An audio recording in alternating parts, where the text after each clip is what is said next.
Tonight on the Northwestern News Report, the Chicago Abortion Fund hosts a fundraiser to support the pro-choice movement. What this event means for activists in Illinois. And the Cats are celebrating the Year of the Rabbit, how Northwestern students are ringing in the Lunar New Year. Plus, revolting children, a look behind the scenes of NU's Dolphin Show production of Matilda. All that and more tonight on the Northwestern News Report. It's your news right now.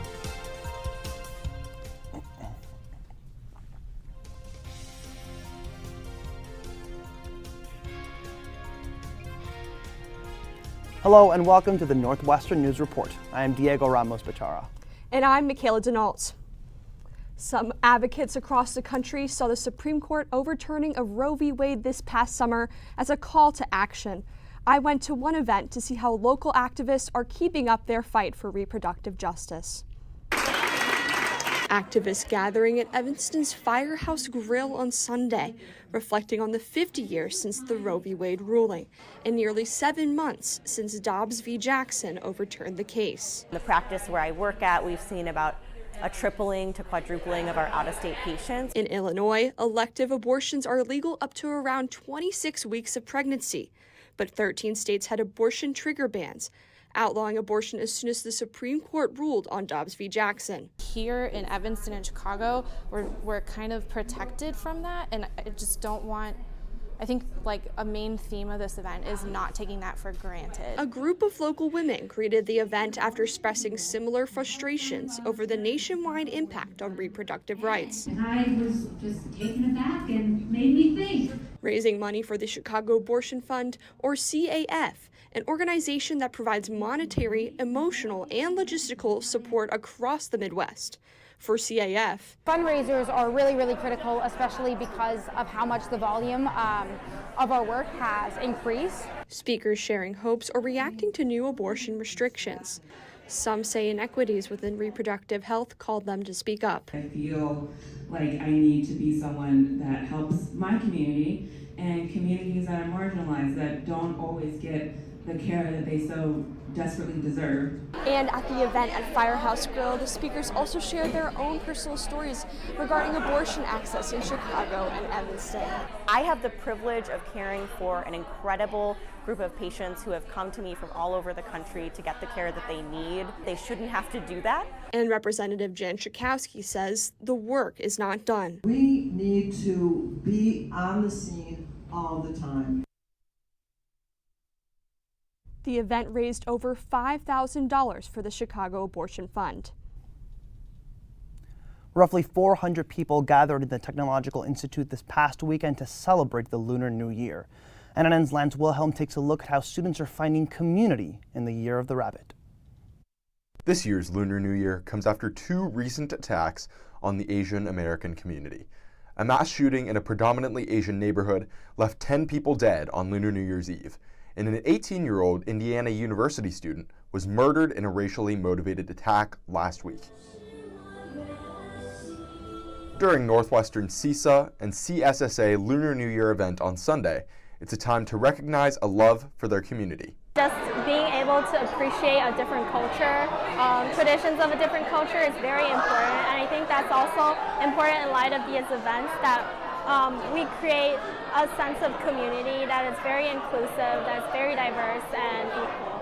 A sense of community is important for both Asian American students and international students celebrating this holiday away from home. We do want them to feel like, home, feel like all like Lunar New Year-y, because like in China we actually get a holiday off time, but now here obviously we don't. This year marks the first time that CISA and CSSA were able to collaborate on the Lunar New Year event. This is honestly one of the most important traditions of CISA as well, being the New Year Gala and just being a place, a community for students who are living abroad and cannot go back to family.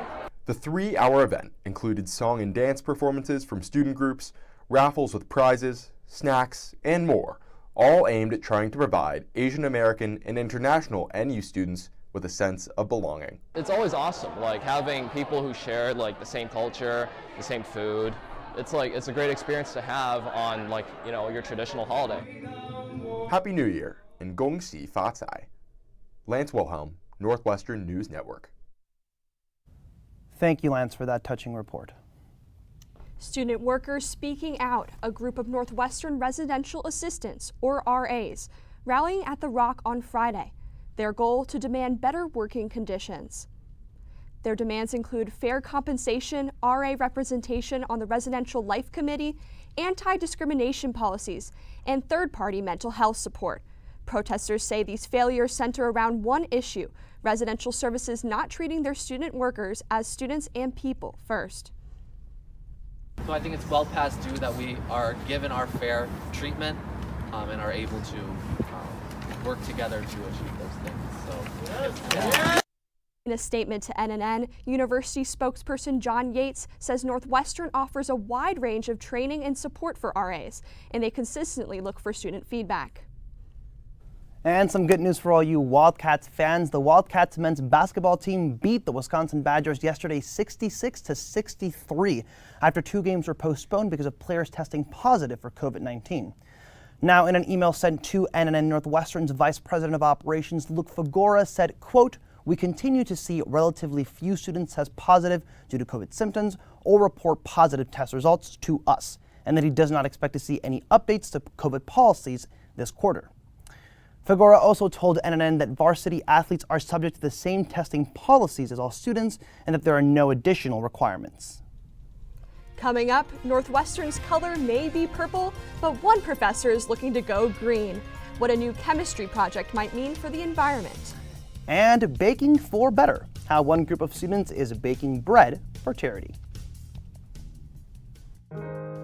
At Northwestern, we're Wildcats in every way.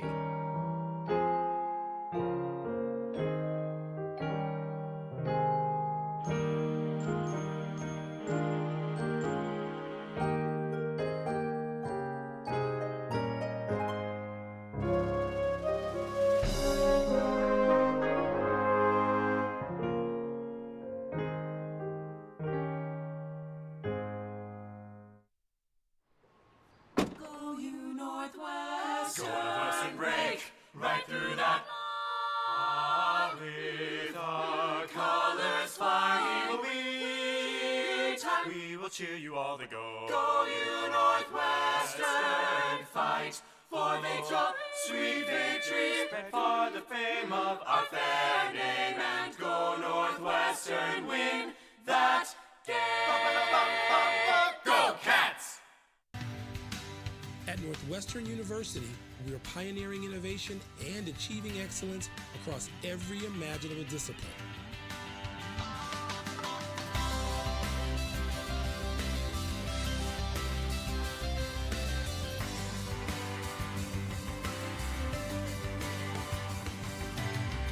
At Northwestern University, the possibilities are endless.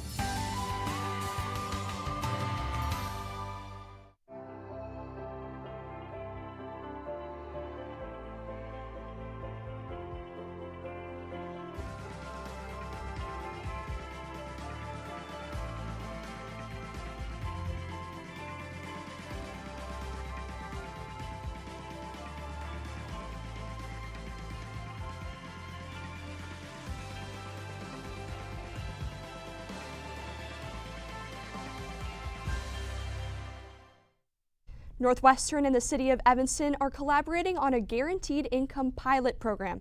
It's an effort to help the community and research future policy recommendations on poverty.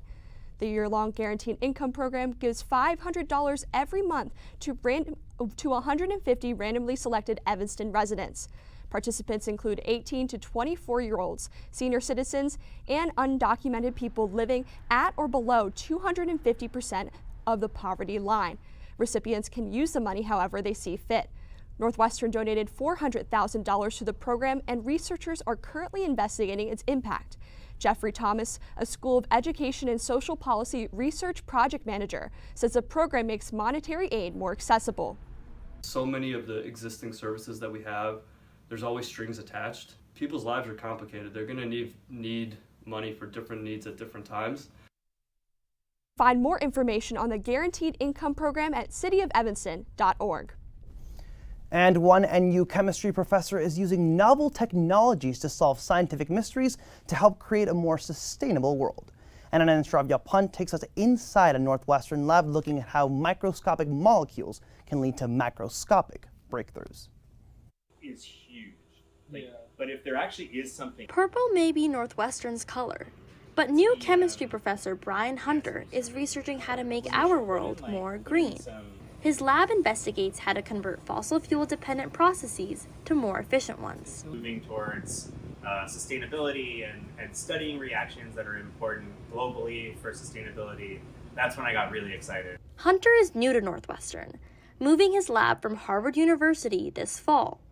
He says the strength of Northwestern's inorganic chemistry program drew him to Evanston.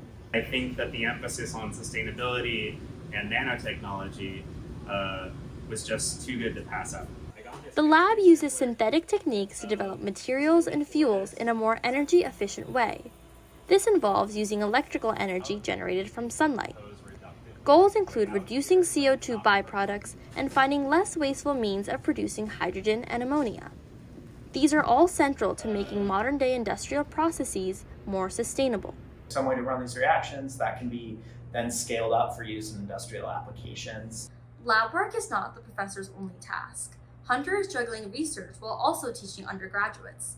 It's a type of equilibrium he's never had to deal with before, but it's where he feels most in his element. It really combines two of the things that I love, research and teaching. Whether in his lab coat or at the lecture podium, he says there's always something new. I'm learning a lot from my students as well. Making strides towards a sustainable future, in the lab and in the classroom. Shravya Pant, Northwestern News Network. Thanks, Shravya. And for those of you interested in sustainability research, reach out to Professor Hunter to discuss undergraduate opportunities in his lab. Now it's time to look under the microscope. We're examining other scientific achievements across campus. Northwestern University unveiled a bioelectronics transmitter last week. The team says it's revolutionary because it will measure different health signs in blood and water. Professor Tobin Marks said it could be used to measure heart rates, sodium levels, and eye motions for those with sleep disorders. And if you hate going to your annual checkup with your doctor, new advice from Feinberg says it might not be necessary.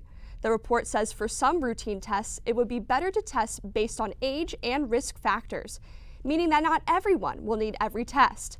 Checkups can lead to anxiety, high costs, and the risk of false positives. We'll have more on scientific developments at NU next week. Bookends and Beginning, the favorite location here in Evanston, Illinois, is calling in their speakeasy. Is having a last call, for their speakeasy for books tomorrow night. The store is celebrating the year spent in Bookman's Alley while looking ahead to its future. Now, this comes as the alleyway's location is set to close at the end of this week following a rent increase that was first reported back in November. And the new location on Orrington is planning to open in the beginning of February. Susan Davis will be Northwestern's next vice president for student affairs. Northwestern University President Michael Schill announcing last week. A committee of NU students, faculty, and staff selected Davis for the position. She is currently the senior vice president for student affairs at the University of Virginia. An interim vice president has held the role since August 1st when Julie Payne Kirchmeier left the position. It's back for winter quarter. One Northwestern student organization is baking up bread for a good cause. NNN's Alexia Cadota Browner takes us into the kitchen with Challah for Hunger. Raising awareness of and money for hunger and disaster relief, students gather weekly for Northwestern Hillel's Challah for Hunger. Challah for Hunger is a nonprofit club at Northwestern. Our mission has to do with giving back money to different organizations that help fight food insecurity. Baking challah and selling it to the Northwestern community, 50% of each bake's profits are donated to the National Challah for Hunger cause, Swipe Out Hunger. The remaining 50% goes to the ARC, a nonprofit social service organization supporting Jews in the Chicagoland area. It is really nice to be both doing something fun and that connects to a lot of people's identity, but also is helping a large range of people that exist far beyond the Northwestern community. The bake takes place on Thursdays, so the challahs are ready and fresh for Shabbat, which begins on Friday nights. It's really fun to just come and knead the dough. It's very therapeutic, and it reminds me of baking with my mom at home every week. The bakes always have a supervisor present to ensure the food is kosher. We bake within the Hillel building, which is super convenient because Hillel has a kosher kitchen. Our challah does follow kosher rules for those who observe. The club is known for their casual and collaborative environment. Sometimes we have bakes that are just, once we get the challah in, we sit and chat with each other, and it's super casual. It makes it a really low commitment, fun club that doesn't ever really cause too much stress for members to come. Although the group is run through Hillel, Challah for Hunger is open to all students who wish to participate. Alexia Cadota-Browner, Northwestern News Network. And if you want to know more or get involved with the Law for Hunger's efforts, check out their Instagram page at NU Halal. Coming up, it's a birthday celebration on campus, how one NU building is celebrating a milestone. Grab your hat and gloves. I'll tell you more about a winter storm coming to Evanston. Stick around, because there's no place like the Northwestern News Report. At Northwestern, we're Wildcats in every way.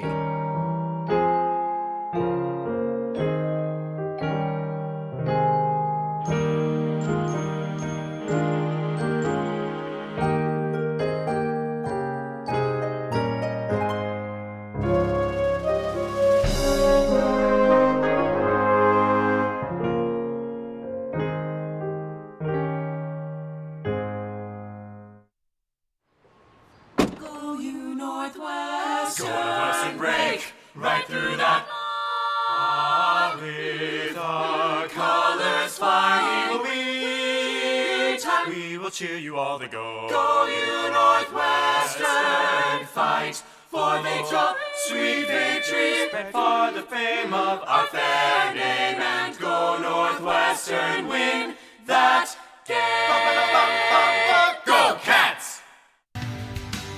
At Northwestern University, we are pioneering innovation and achieving excellence across every imaginable discipline.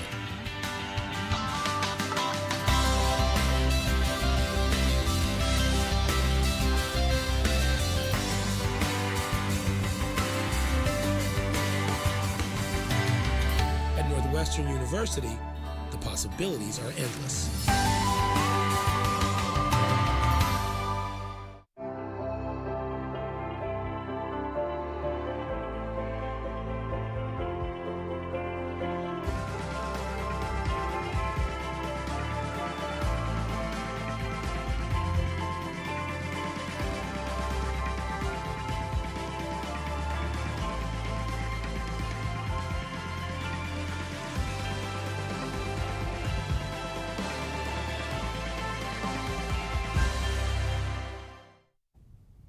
It was time to celebrate good times in Norris last Thursday in honor of the building's 50th birthday. NNN Sabrina Carson invites us to the party. Staff arranging 3 Norris-themed cakes, a performance from the Undertones, and speeches from NU administrators. Northwestern celebrated 50 years of the Norris University Student Center. Student groups, student engagement, all of that is symbolized by this 50th anniversary. Celebrating 50 years and 2 new renovation projects, an expansion of the East Lawn, and moving the Norris Starbucks to the ground floor. But the full building redesign announced in 2016. I don't see any immediate future of a replacement or a big expansion. Corbin Smythe is Norris's executive director. He says it is more important to focus on the short-term projects. We look at the incremental changes that have occurred with Norris and our satellite venues over the last 50 years. We're continuing that work. Deborah Blade, assistant director of Norris, graduated from Northwestern in 1979. It was a very extremely active place. Celebrating its past impact. Just really honors what Norris has provided for this campus for the last 50 years. And its future. One of the most important things that we can do here is to provide opportunities for connection and growth for our students. Connecting students for the last 50 years and many more to come. This new Starbucks is set to open in March of 2023. But what's to happen to the vacancy up on the first floor? Get excited! Northwestern will be opening a new Shake Smart location in fall of 2023. I'm Sabrina Carson with Northwestern News Network. Back to you at the desk. Sabrina Carson at Norris, thanks so very much. There was finally some snow on the beach for the first time in 2023, and it looks like there might be more to come. Here's NNN's Jeremy Fredericks. Jeremy, good evening. Good evening, Michaela. Today, temperatures hit the mid-30s and we saw some sun. We're expecting some snow to begin overnight into tomorrow, forecast of 3 to 5 inches. By Friday, we're going to see another chance of snow. Temperatures are going to cool down. We're expecting about 3 inches. As we head into the weekend, temperatures cool before we reach the mid-teens early next week. With all that snow in the forecast, I went inside the city's Public Works Agency, which is responsible for cleaning the roads during the snow and preparing them before the first flakes fall.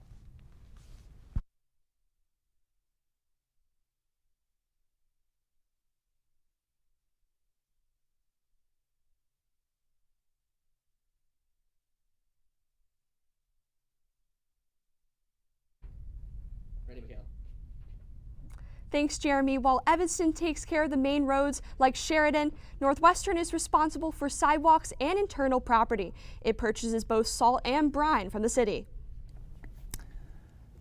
Lights, camera, catction. Filming continues this week for a Northwestern Student Productions new film for a good cause. NNN's Jonas Blum catches us up with the action. One student group is generating cheers for charity. Applause for a cause producing its 13th annual feature film, Mixed Signals. 3 friends, Maggie, Trevor, and Cal, go to an Airbnb and they're watching TV and they find a remote that lets them swap places with the characters in the TV shows, and hijinks ensue. But it's not just about television drama shenanigans. We're the only philanthropic feature film student group in the U.S. The charity they're supporting is 826 Chicago, a nonprofit amplifying Chicago youth voices through tutoring and creative writing workshops. So they're just dedicated to helping kids in Chicago. It's kind of like helping their literary education. And along with raising funds with the film, we're going to go with them, volunteer with them, and set up like a kind of curriculum. They want us to educate them kind of on what we're doing. While the film may be called Mixed Signals, the charity it supports is crystal clear. We do partner with a lot of nonprofits around Chicago. 826 Chicago works with different organizations to generate new programming and will work with Applause for a Cause to create a workshop. Despite their goofy antics, this group is seriously clapping for others. Jonas Blum, Northwestern News Network. Jonas Blum, thanks so very much. Now, Mixed Signals will be shown at local movie theaters during the spring quarter, so stay tuned. Have Northwestern theater students been a little naughty lately? A look into NU's Dolphin Show production, Matilda. Stick around. At Northwestern, we're wildcats in every way.